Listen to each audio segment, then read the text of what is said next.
प्रदेश को छोटे स्टेट्स में बाँट देना चाहिए ताकि उसका एडमिनिस्ट्रेशन बेहतर हो सके?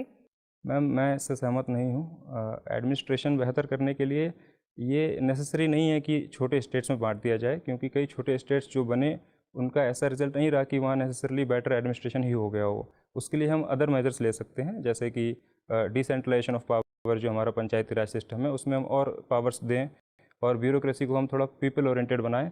तो उससे मैम टेक्नोलॉजी की हेल्प ले सकते हैं, जैसे जन सुनवाई पोर्टल शुरू किया गया है उत्तर प्रदेश में। इस तरीके के कदमों से हम पीपल ओरिएंटेड और बेटर एडमिनिस्ट्रेशन बना सकते हैं। एक सोशियोलॉजी के स्टूडेंट के रूप में बताइए कि अगर कंपेयर किया जाए तो जेंडर और हायरार्की के अंदर लोअर कास्ट दोनों को किसको किसको ज़्यादा बुरा बर्ताव महसूस करना पड़ता है?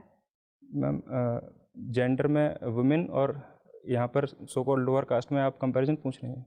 हाँ, बिल्कुल जेंडर, वुमेन, ट्रांसजेंडर, जी। सब सब तरीके के जेंडर्स और यहाँ पे लोअर कास्ट तो किसको ज़्यादा बुरी डील मिली है?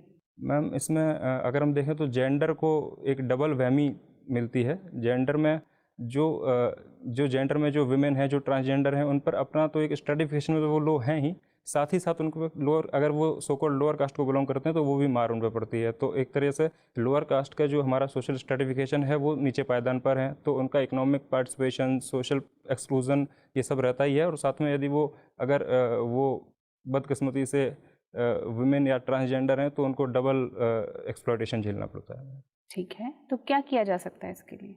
मैम, 2 तरीके के मेजर्स लिए जा सकते हैं।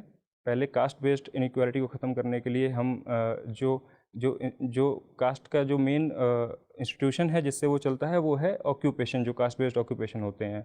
वो कहीं न कहीं लिबरलाइज़ेशन और ग्लोबलाइज़ेशन के बाद में वीक हुए ही हैं। तो उसके लिए हम ये कर सकते हैं कि जो लोअर कास्ट के सेक्शंस हैं, जिनके पास वो रिसोर्सेज़ या वो अपॉर्च्युनिटीज़ नहीं रहती हैं, उनको हम एक पॉजिटिव अफ़र्मेटिव एक्शन के साथ उनको आगे लाएँ, उनका इकोनॉमिक पार्टिसिपेशन बढ़ाएँ। और उसके साथ-साथ सोशल माइंडसेट चेंज के लिए भी हम जैसे बेटी बचाओ बेटी पढ़ाओ, इस तरीके के हम कैंपेन्स चलाएँ, तो इकोनॉमिक और सोशल और पॉलिटिकल रिप्रेजेंटेशन रिजर्वेशन से मिलता ही है। तो एक तरीके से मल्टी डायमेंशनल स्टेप से ये कास्ट बेस्ड इनइक्वालिटी ख़त्म कर सकते हैं। नंबर 2, अगर जेंडर की बात करें, तो मैम जेंडर के लिए मोस्ट इम्पॉर्टेंट मैं समझता हूँ कि माइंडसेट चेंज है। और वो माइंडसेट चेंज करने के लिए मीन्स कुछ भी हो सकते हैं। वो ठीक एजुकेशन है। हो सकता है। ये बताइए पोस्ट ट्रुथ ईरा का से आप क्या समझते हैं? Ma'am, post truth era sociology में एक कॉन्सेप्ट होता है पोस्ट मॉडर्न सोसाइटी, उसी का एक पार्ट माना जाता है। पोस्ट ट्रुथ एरा का मतलब है जो आज हम जिस समय में जी रहे हैं, इसमें जो ट्रुथ है वो ब्लैक एंड वाइट नहीं रह गया है। आप ट्रुथ के कई वर्जन्स होते हैं, लोग अपनी अपनी आइडियोलॉजी के हिसाब से उसे इंटरप्रेट करते हैं। किसी भी चीज़ का जो तथ्यात्मक विश्लेषण है, वो उतना सटीक नहीं रह गया है जैसा कि पहले हुआ करता था। तो अब किसी भी चीज़ पर विश्वास कर पाना पहले से कठिन हो गया है, क्योंकि कई तरीके के वर्जन्स मिलते हैं समाज में। चलिए मेरा आखिरी सवाल आपसे ये है कि अगर एक अच्छा कमाने वाली लड़की एक बेरोज़गार व्यक्ति से शादी कर लेती है, तो आप क्या इस बात पे कहेंगे उस लड़की को? मैम, ये तो उस लड़की की चॉइस है, अगर उसे वो अपने जीवन साथी के रूप में पसंद आ रहा है, तो वो कर सकती है। उसके कुछ भी कारण हो सकते हैं, वो लड़का तैयारी कर रहा है या वो लड़का अभी रोज़गार नहीं पा पाया है या वो अपना स्टार्टअप खोलना चाह रहा है, इसमें तो कुछ भी हो सकता है। वो तो उसकी चॉइस है मैम, मेरे को तो वो सिर्फ़ काम करना ही नहीं चाहता है, तो मतलब बेसिकली उन्होंने ऐसा डिसाइड किया है कि वो कमाएगी और वो घर पे रहेंगे। अगर वो दोनों को इसमें कोई प्रॉब्लम नहीं है, तो मुझे भी कोई प्रॉब्लम नहीं है मैम, ठीक है ये तो। इसमें कोई परेशानी मुझे नहीं दिखाई देती है, क्योंकि अगर हम सालों-साल एक ऐसी प्रथा चला सकते हैं जहाँ पर लड़का कमाएगा और लड़की घर पे रहेगी, तो अगर किसी को इंडिविजुअली ऐसा लग रहा है कि लड़की कमाए, लड़का घर पे रहे, तो वो उनके लिए ठीक है। Thank you Keshav. कुमार केशव जी, जी सर। कुकिंग इंडियन फूड आपकी मतलब हॉबी है। Sir, mainly north Indian food में। नॉर्थ इंडियन जी। फूड, घबराइए मत, फूड से मैं कुछ नहीं पूछूंगा। अच्छा, जो हम यूज़ करते हैं पैन्स वगैरह, या वो किस मटेरियल का सबसे बेहतर होता है होगा खाने के लिए पॉइंट ऑफ व्यू से? मतलब एल्युमिनियम, स्टील और नॉन स्टिक और क्या क्या यूज़ करते हैं, सबसे बेहतर क्या होगा? सर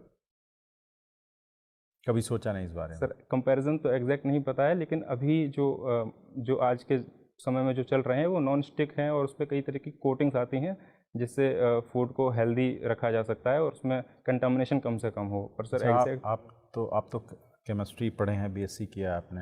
वो जो कोटिंग होती है उसमें कौन सा केमिकल यूज़ होता है? माफ़ी चाहूँगा सर, मुझे नहीं मालूम। और आप कह रहे हैं आजकल वो चल रहे हैं, वो पहले चल रहे थे, अब तो आजकल लोग इसको इग्नोर कर रहे हैं क्योंकि कई लोग कहते हैं वो कार्सिनोजेनिक होता जी। है या तमाम तरह की जी, मतलब जी, समस्याएं उसमें उभर जी सर, रही उसके हैं। भी ड्रॉबैक्स बताए जाते हैं। अच्छा, आपको इस विषय में आइडिया नहीं है। अच्छा ठीक है, आप उत्तर प्रदेश से हैं। जी सर। एक फीमेल आइकॉन है उदा देवी, आजकल काफ़ी चर्चा में है, आपको पता है वो कौन है? सॉरी सर, अच्छा मैं कोई बात नहीं। अच्छा ये बताइए, आप लोग कास्ट सिस्टम के बारे में अपने सोशियोलॉजी में डिटेल से पढ़ते होंगे, उसके तमाम एस्पेक्ट्स। क्या कास्ट सिस्टम के कुछ लाभ रह गए हैं या उसे समाप्त कर देना चाहिए? कुछ है ऐसा लाभ जो आपको नज़र आता हो? सर, मैं कास्ट सिस्टम का अभी कोई लाभ नहीं